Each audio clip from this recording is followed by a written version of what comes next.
Good morning to all supporters of the political parties and donors to the political parties. Of course, it's time for you to file return in response to the notice issued under Section 148, and it's time for you now to decide whether to fight or to surrender.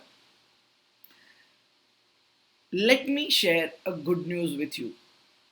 There is a direct judgment available of Honorable Kolkata ITAT wherein a view in favor of the assessee has been taken. Of course, it is not a matter relating to a political party, it is a matter in relating to a scientific research institution where assessee has made a donation and the donation was alleged to be a bogus donation based on the report of an investigation wing and statement of some of the person, giving a statement or deposing that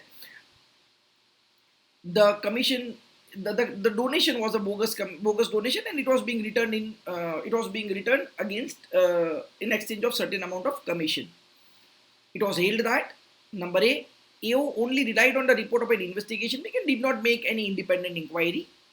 Number two, assessee furnished all documents establishing the claim of the donation to be genuine.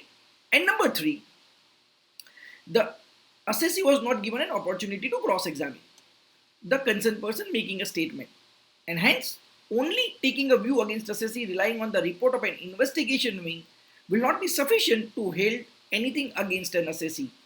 So this was the decision taken by the Honorable Kolkata ITAT in the case of Giriraj Tradecom. Kolkata ITAT has taken a decision. This judgment is dated 28th of February 2023. Let me quickly take you to that particular citation for better clarity. Here is the judgment, and you can pause the video and you can get this clarity from this note itself. From this, we would appreciate that the facts are absolutely similar. They say that, look at this portion.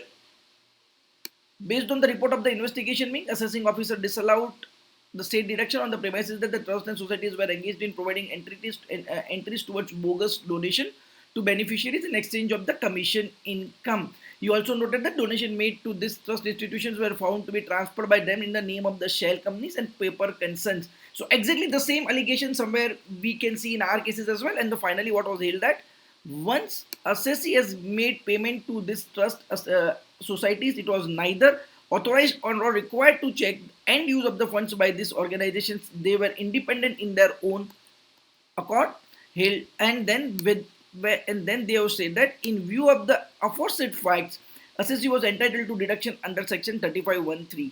They also given due weightage to the concern of principle of cross-examination and held that the cross-examination opportunity is required to be given to the assessee. One can also note that this is a matter, this is an appeal filed by the assessee against the order passed by CIT appeals, meaning thereby one need to be prepared to travel at least up to tribunal. Friends, please note that I am just giving my personal views on this topic. One has to consult their tax advocates, chartered accountants, lawyer before taking their final decision. And please note that I am not commenting here whether the donation made by you are genuine or not. I am only trying to bring to the notice of yours the relevant legal development on this issue. I hope this video would be of useful to you. If you want to get these updates regularly, please like, share and subscribe to the channel. Thank you very much and wishing you a great time ahead.